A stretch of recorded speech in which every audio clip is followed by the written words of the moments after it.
Welcome back. And in our top business story, the UAE's Ministry of Economy and the United States have discussed ways to boost economic cooperation, as well as explore commercial and investment possibilities to achieve common goals of sustainable development. Abdullah bin Ahmed Al Saleh, the Undersecretary for the Ministry of Economy for Foreign Trade and Industry, stated on the occasion that economic ties between the two countries are strong and there is further scope for development because of their diverse economic sectors. The trade between the two countries has also grown considerably, with the total non-oil related foreign trade, including free zone trade between them, reaching $15.3 billion in the first half of 2016.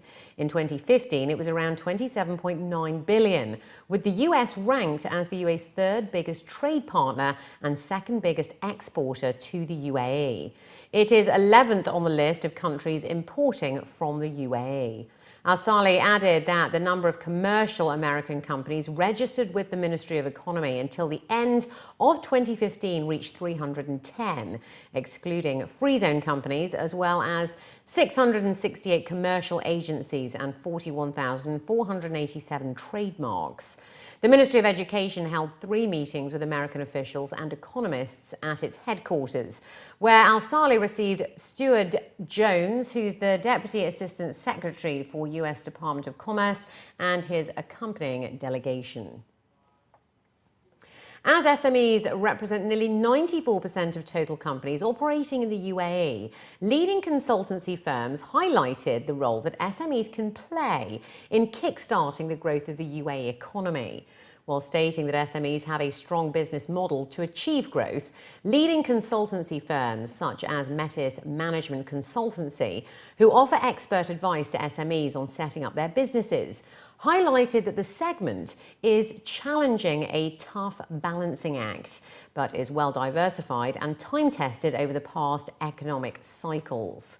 Although small and medium enterprises face many challenges, including a lack of finance, ineffective business links, and lack of management skills, experts stress that financial management is critical to the success of an SME business, and entrepreneurs facing financial stress should focus on educating themselves about money management to effectively operate.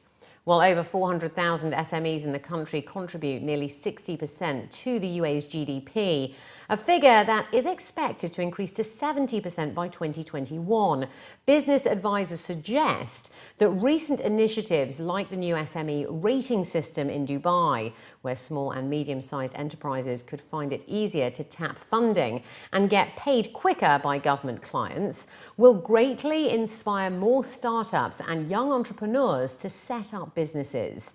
Under the Dubai 2021 plan, it is anticipated that 40,000 new startups will be created, employing up to 370,000 more staff and contributing a further 65 billion dirhams to Dubai's economy, bringing the total amount generated to SMEs up to 220 billion dirhams. One of the things we do is practically help entrepreneurs establish their businesses, grow their businesses, or even sustain their business. We've seen a lot of issues working with the SMEs in the region. Is the lack of understanding of the financial controls, the unalignment of the strategy with the business sense that they have. It's always a great idea, but there's always issues and problems that they have to go through. So through Metis, I mean, what we differentiate ourselves by providing them with a virtual CFO model. Our model and our value propositions lie in our partnership approach. Unlike other consultants where we just look at the problem and try to solve it, we actually start from the up, instead of a bottom-up approach, we go from the top to bottom. We start by sitting with the entrepreneur. We start by understanding the business. We start by understanding the requirements of the business, the strategy, and start digging a layer into the company. The structure, does it support the vision of the entrepreneur? And we start to go digging all the way down until we identify the issue. We never have a set menu. It's not one size fits all. I mean, every entrepreneur is different and every company is different than the other. So one of the things that we actually try to do is tailored solutions for our clients. To categorize the issues that SMEs have fall through, I can put them simply into two different parts. The first are the SMEs that have the idea, they have the vision, but cannot get the support or the funding to launch their idea, or they run into problems trying to get the licensing and the regulations that support their idea. The other kinds are the ones that actually manage to get their business off the ground, but run into improper planning. They have, it's mainly the lack of understanding of the finance function. According to the latest figures by analyst Euromonitor International, the retail value of the GCC's beauty and personal care market was $9.3 billion in 2016.